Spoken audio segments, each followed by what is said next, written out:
Oh,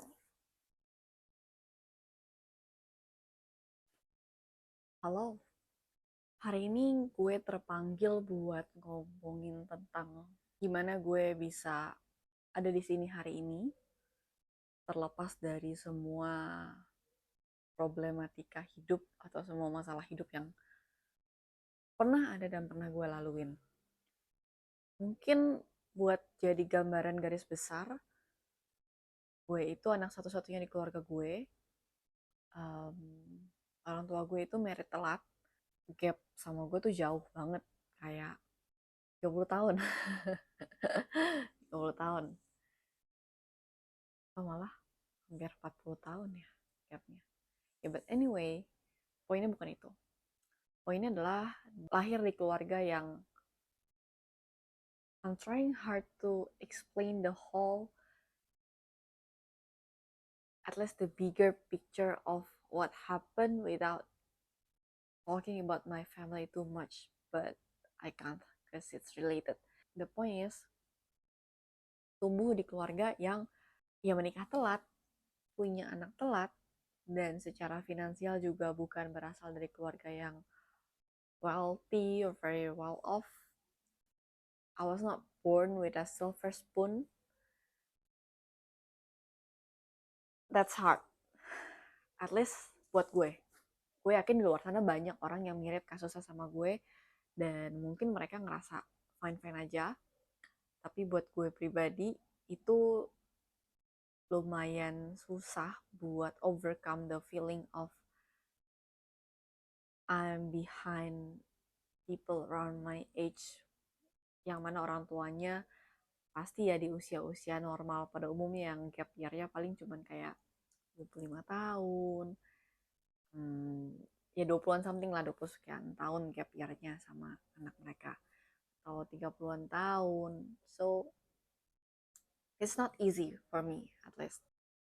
Ada banyak periode-periode dalam hidup di mana gue ngerasa this is too hard, very hard. Mungkin kalau gue lihat balik sekarang, sebenarnya pada waktu itu masalahnya kelihatan nggak seberat atau sesulit atau sebesar itulah. Itu kalau gue lihat ke belakang sekarang. Tapi at that moment, pas gue ngalamin itu kayak seluruh dunia gue tuh runtuh, kayak gue nggak punya harapan, nggak punya masa depan. Ya gue struggle, ya gue ngerasa sengsara banget, gue ngerasa hidup tuh menyedihkan banget deh gitu. Udah kondisi eksternalnya sulit, ketambahan mental gue nggak cukup kuat. Uh, Akhirnya ngaruh ke banyak hal internally. I mean, emotionally, physiologically, mentally speaking, itu benar-benar runyam banget di dalam. Gue ngalamin yang namanya insecurity, ngalamin yang namanya depression, um, ya gue ngerasa gue gak punya harapan hidup, gue ngerasa gue gak berharga, a lot of stuff. Dan ada momen-momennya banget, ada banget lah, banyak. Kalau gue flashback sekarang kayak banyak banget momen dimana gue tuh menangisi diri sendiri. Nah, karena gue punya banyak ya physiological issue dan mental issue tadi, akhirnya gue jatuh ke dalam yang namanya self pity trap. Jadi kalau nggak tahu, self pity trap itu mengasihani diri sendiri lah. So of course bad things can happen, dan mentally speaking kita juga bisa jatuh ke dalam kondisi yang lemah, tapi nggak boleh banget jatuh ke jebakan yang namanya mengasihani diri sendiri atau self pity. Kayak ngerasa diri ini tuh yang paling sengsara, diri ini tuh yang paling sulit, paling menyedihkan di seluruh dunia. Enggak, sebenarnya enggak gitu. Ya tapi di kasus gue waktu itu, gue ngerasanya seperti itu, kayak wah gue yang paling ini, paling ini, paling ini. Kayaknya semua serba negatif from my point of view. Butuh waktu lama banget, bertahun-tahun lamanya, buat gue sampai di titik dimana oke, masalahnya gue bisa hadapin. Jadi yang menghambat atau memperlambat prosesnya gue jadi gue merasa gue tuh lagi diproses sepanjang beberapa tahun itu. Mungkin katakanlah 10 tahun lah masanya. Ya mungkin lebih, tapi anggaplah masa-masa terberat dan masa-masa proses itu paling berat, paling menyedihkan buat gue tuh di 10 tahun itu. Nah, dalam masa 10 tahun tuh, kalau sekarang gue pikir harusnya bisa nggak 10 tahun, harusnya bisa lebih pendek. Tapi kenapa akhirnya gue sampai membutuhkan waktu selama itu, karena tadi gue jatuh ke dalam self pity trap. Gue mengasihani diri sendiri, merasa ini, merasa ini. Walaupun gue merasa gue punya self awareness yang tinggi, ya gimana, karena gue tahu gue punya mental health issue, gue tahu gue punya physiological issue, tapi gue nggak punya uang, at that time nggak punya dananya buat seek professional help. Yang gue punya waktu itu cuman kemampuan untuk baca bahasa Inggris dan modal internet. So, itu yang gue lakuin untuk berusaha keluar dari lingkaran setan, dari lubang hitam itu banyak-banyak baca buku tentang mental health, tentang self development, self improvement. Gue juga nontonin banyak banget YouTube videos, masih tentang itu, tentang psikologi juga. Tadi yang gue bilang perlu waktu lama banget untuk gue sampai merasa ada di titik gue bisa menghadapi semua masalah ini nggak seberat itu, karena ada satu hal yang gue lakukan, yaitu self acceptance atau penerimaan diri. Nah, kata acceptance ini ternyata nggak cuma berlaku buat self acceptance, nggak cuma diri aja yang kita terima, tapi juga external acceptance. Ya intinya acceptance, penerimaan. Ada satu momen di mana gue akhirnya menerima bahwa oke, gue dilahirkan di keluarga seperti ini, gue dilahirkan dengan situasi eksternal seperti ini yang gue nggak punya kendali buat mengubah.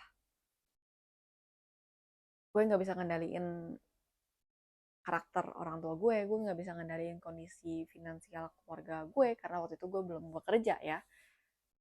um, gue nggak bisa kendaliin emosinya orang-orang di sekitar gue nggak bisa kendaliin pikiran orang-orang terhadap gue.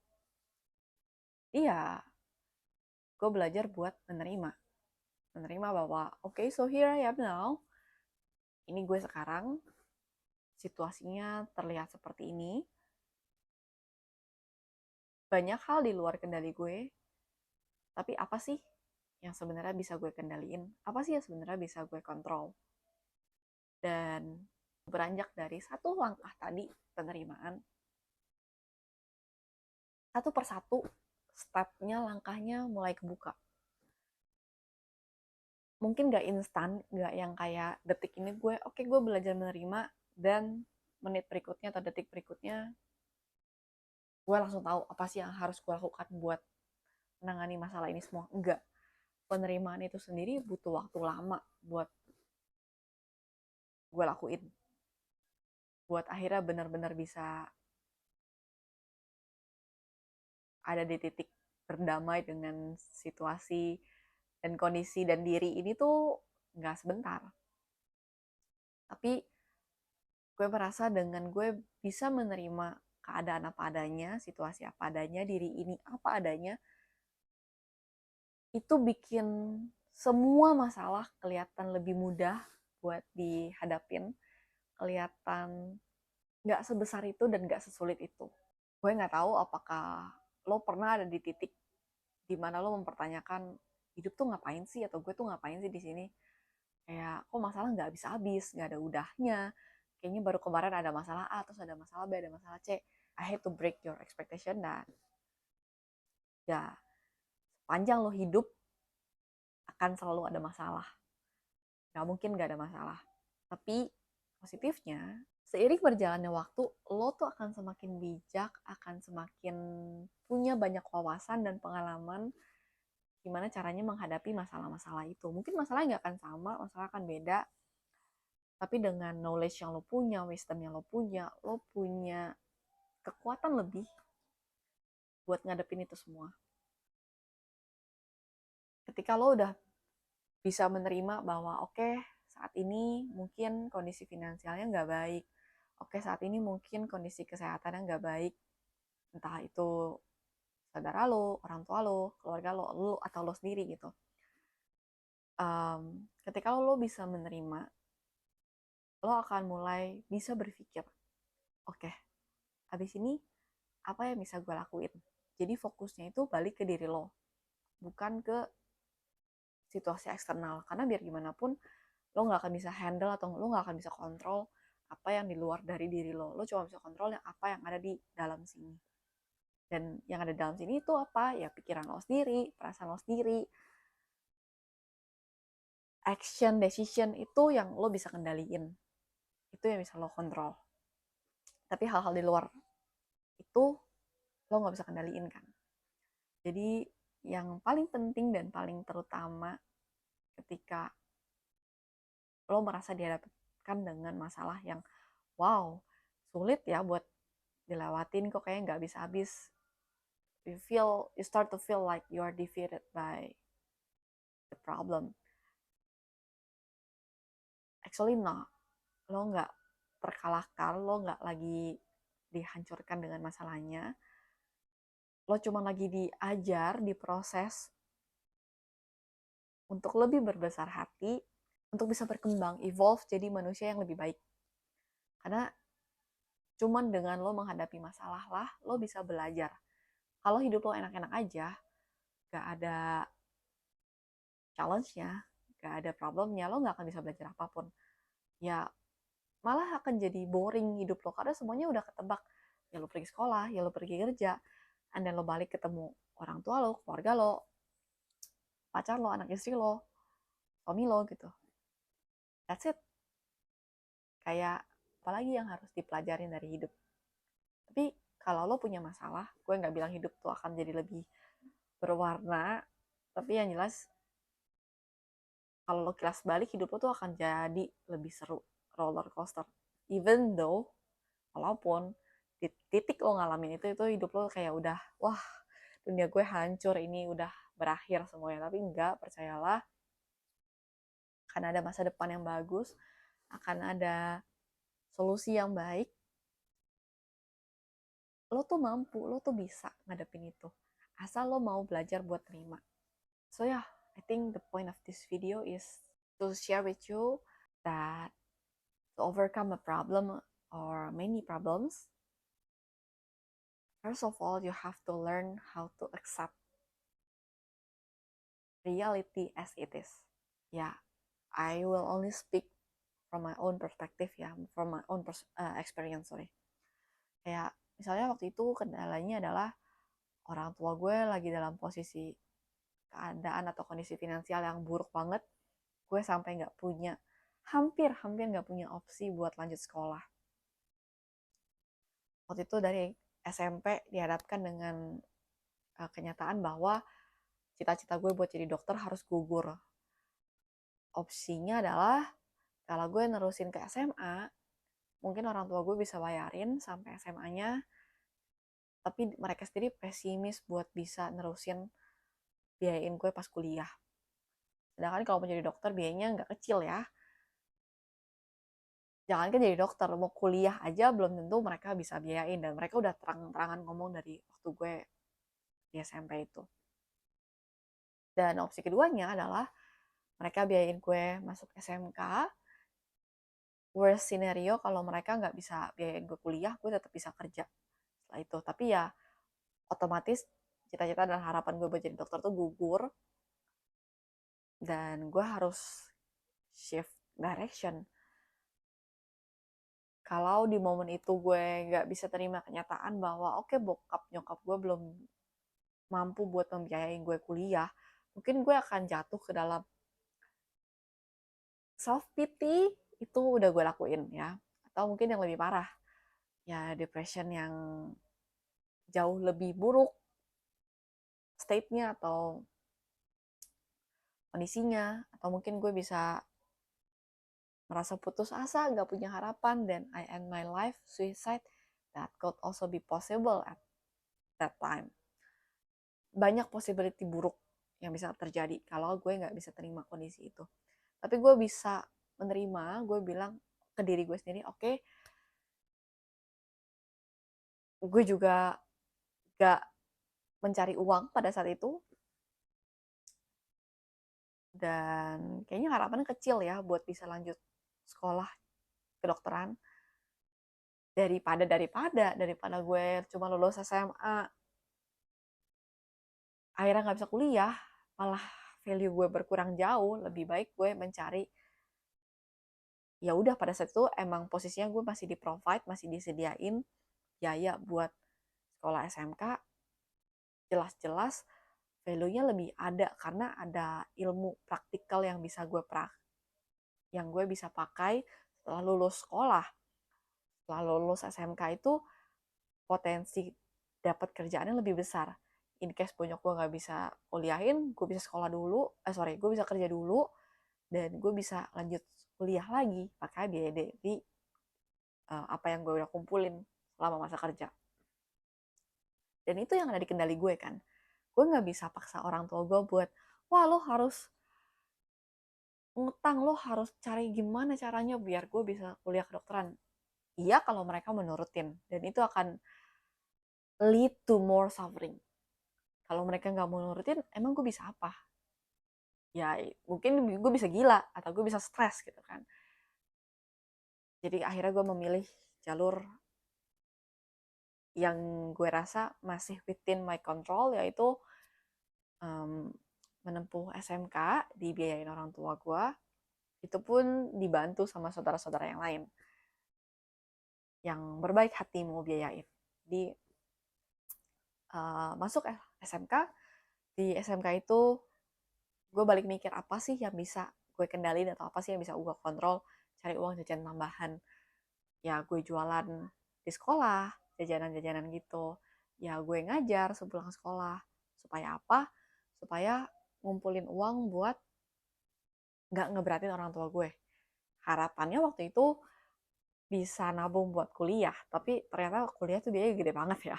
Jadi yang gue lakukan pada saat itu lah, at least meringankan beban orang tua gue dengan gue nggak minta uang jajan, gue beli apa yang gue perluin pakai uang gue sendiri, dan sometimes ada berapa kali gue bayar SPP sekolah pakai uang gue sendiri. Ya tapi nggak banyak lah, beberapa kali aja. Poinnya adalah dengan gue sharing ini, gue nggak tahu apa masalah yang lo hadapin, tapi kalau lo look outside, look to the external, what can you control, atau lo berusaha untuk mengontrol sesuatu supaya itu jadi sesuai dengan, supaya hasilnya sesuai dengan keinginan lo, itu nggak bisa. Bukan karena lo nggak mampu, tapi karena ya memang lo nggak bisa. Kita semua nggak bisa mengendalikan hal-hal yang di luar diri ini. Kita cuma bisa mengendalikan apa yang ada dalam diri ini. So, mungkin ini akan jadi bertele-tele ya, jadi kayak panjang banget. Tapi ya gue cuma mau ngingetin, focus on yourself.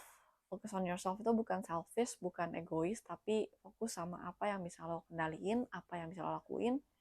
Fokus dengan belajar menerima bahwa inilah diri lo sekarang, inilah kondisinya sekarang, and then what's next? Apa yang lo bisa lakuin? Mulai dari situ dulu. Kalau udah dari situ, kita bisa belajar lagi pelan-pelan buat lebih naik kelas lagi, buat lebih evolve, lebih grow, lebih mature, dan lebih punya wisdom menghadapi masalah-masalah, menghadapi situasi yang gak mengenakan. So that's what I want to share. Learn to accept your reality as it is first, then start to figure out what is within your control that you can do that increase the probability or the chance to improve your life or solve the issue. Dan dari situ hopefully Tuhan, semesta, universe berbaik hati, membukakan jalan, membukakan pintu, biar lo bisa menemukan jalan keluar lah atas masalah-masalah lo atau atas situasi-situasi yang nggak mengenakan tadi. So yeah, I think that's the point of this video. Hopefully it will help you somehow. Dan semoga lo bisa segera belajar menerima kenyataan apa adanya. I'll see you in another video. Bye-bye.